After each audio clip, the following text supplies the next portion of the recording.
con todos y bienvenidos a un capítulo más del canal de periodismo de la Universidad de las Américas, ¿De qué hablamos? Es un placer volver a tenerlos por acá con nosotros y en el capítulo de hoy tenemos que contar con la presencia de la abogada coach, entre otros títulos, Wendy Reyes. Para los que quieran conocer un poco de qué hace Wendy Reyes, es una conocedora y aficionada en asuntos políticos. Actualmente es profesora en varias instituciones reconocidas, incluyendo la Universidad George Washington. Y hoy en día nos acompaña con sus conocimientos de indagar en profundidad sobre la temática Donald Trump, estilos de liderazgo, logros y críticas. Muchísimas gracias por tenerme, qué gusto estar con ustedes. Gracias, igual. Mucho gusto. Bueno, empezando con las preguntas. Bueno, después de los 4 últimos años de gobierno demócrata que ha tenido Joe Biden, cuéntanos cómo describirías el estilo de liderazgo que maneja Donald Trump y qué lo diferencia de otros presidentes. Creo que es importante mirar que a nivel del mundo estamos ya con nuevos liderazgos que son mucho más confrontativos, más directos, que utilizan la comunicación y que son menos políticos que antes. Creo que recordar esto porque en la primera gestión de Donald Trump vimos esto efectivamente, ¿no es cierto? Un Donald Trump que le hablaba directo a la gente y que ya no era lo políticamente correcto que habíamos acostumbrado a ver a los otros presidentes de Estados Unidos, y esto es importante. Por ejemplo, si comparamos a un Obama que, si bien también era bastante comunicacional, recordemos que él fue el primero en que usó las redes sociales, él tiene un valor muchísimo más grande en lo que es institucional y la democracia, y entonces había muchísimo más respeto del lado de su liderazgo. En cambio, en Donald Trump vemos un liderazgo bastante confrontativo, directo, y tratar de ser lo menos político posible, y eso es lo que hemos visto, que también estamos viendo alrededor del mundo que esto también se va contagiando y tenemos unos líderes parecidos o que imitan este tipo de liderazgo. Sí. Claro, habiendo dicho esto, entonces, ¿sí consideras que el estilo de liderazgo de Donald Trump es populista o autoritario? Yo creo que si miramos lo que significa las dos cosas, vamos a encontrar tintes tanto de populista como de autoritario. Por ejemplo, populista en el sentido en que comienza a decir los otros frente a nosotros, ¿no es cierto? Los otros están mal y maneja este relato, que creo que de las cosas más acertadas que ha logrado hacer es mantener su relato desde la campaña hasta lo que va del gobierno, que es básicamente el MAGA, ¿no? Make America Great Again.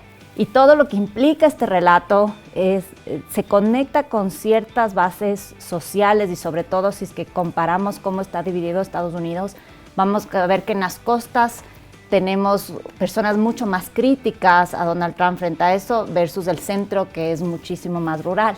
Y entonces este es el relato más populista que ha llegado precisamente a estos sectores. Y en el tema autoritario hay muchas críticas, sobre todo de los medios de comunicación, de la opinión pública. Ha tratado de cerrar programas o cancelar a algunos periodistas que han sido bastante críticos con él. De hecho, ha sido tal vez muy agresivo con periodistas mujeres también estos últimos días, que lo hemos visto. Entonces yo creo que si es que miramos a la luz de la democracia, sobre todo, hay estos dos tintes. Hay tintes populistas y hay tintes también autoritarios que vemos en este liderazgo de Donald Trump. Okay. Sí, como tú mencionabas, su estilo de liderazgo es muy como directo, ¿no? Entonces ha tenido una forma de tratar a otros miembros del gobierno y a prensa de una forma que a menudo genera política en las personas y tensiones internas, obviamente, también. Entonces, la siguiente pregunta es, ¿consideras que este tipo de trato hacia los altos funcionarios y la prensa refleja una forma adecuada de liderazgo? Yo creo que más que qué tipo de liderazgo, si es que es adecuado o no para ese país, yo creo que más es adecuado para la democracia, para los valores que queremos de alguna forma sostener y afianzar. Y entonces rechazar a la prensa o pelearse con todas las personas que no piensan como él, finalmente va desgastando un gobierno, y esto es lo que vemos en política, porque todos los gobiernos se desgastan. Ustedes mismos me decían al principio, hay ciertas críticas, por supuesto, va la gente conectando y diciendo ya no estoy de acuerdo porque ya está muy agresivo o pelea mucho, y lo que los ciudadanos finalmente dicen, ahí están los políticos de siempre peleándose. Y creo que esta era la característica que él quería resaltar, no ser tan político, y esto implica resolver los problemas y no pelearse tanto entre políticos. Pero lo que hemos visto es que se ha ido migrando también a esto, a pelearse con las instituciones, con la gente.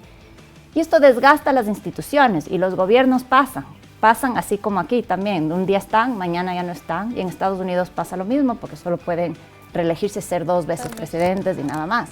Y entonces él va a pasar y después ¿qué quedan? Quedan las instituciones. Entonces si tú desgastas mucho esas instituciones, finalmente lo que estás haciendo es un daño a tu país y a la democracia de Estados Unidos, más que además del desgaste que también es para él. Entonces creo que finalmente a mediano y largo plazo esto no le va a favorecer si es que no cambia o de alguna forma comienza a trabajar en crear puentes, porque lo que significa gobernar es gobernar con todos. Finalmente los ciudadanos dicen, bueno, el alcalde de Guayaquil no se lleva con el presidente, pero finalmente los de Guayaquil, ¿qué quieren? Que se lleven bien y hagan las cosas. Lo mismo que pasa aquí en Quito, ¿no es cierto? No se llevan en las fiestas del alcalde y el presidente, pero lo que quieren los quiteños es que ya dejen de pelear y resuelvan los problemas de la ciudad. Entonces, finalmente en Estados Unidos pasa lo mismo y creo que hay que tender puentes y llegar a estos liderazgos que de alguna forma hay que hablar con todos porque eso significa gobernar.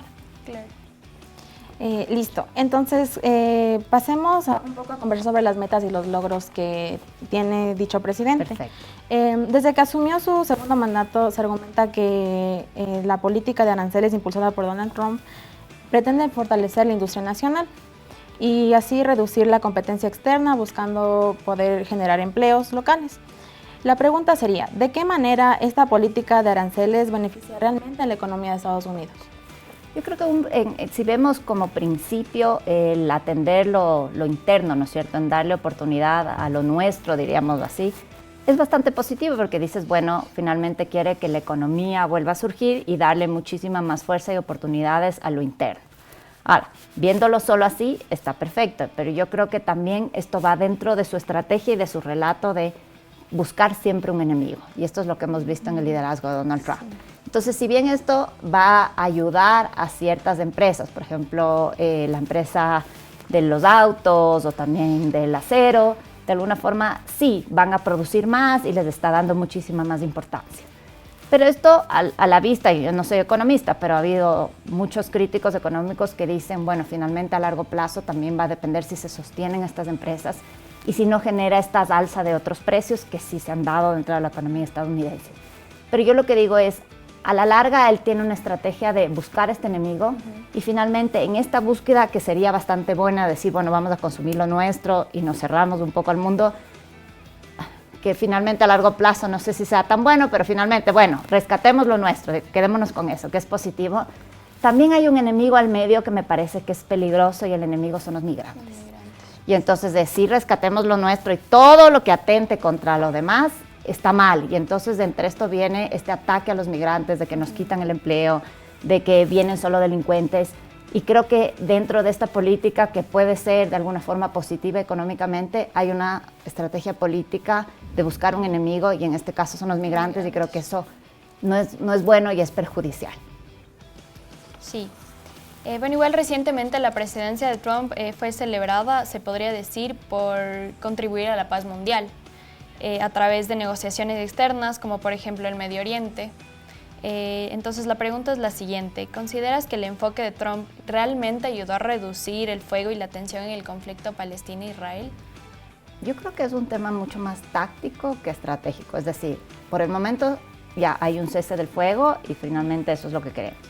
El conflicto Israel-Palestina es de muchísimos años, es bastante complejo. Que venga de alguna forma de otros líderes de distintos países y ayuden a este conflicto, digámoslo así, en líneas grandes es bastante bueno.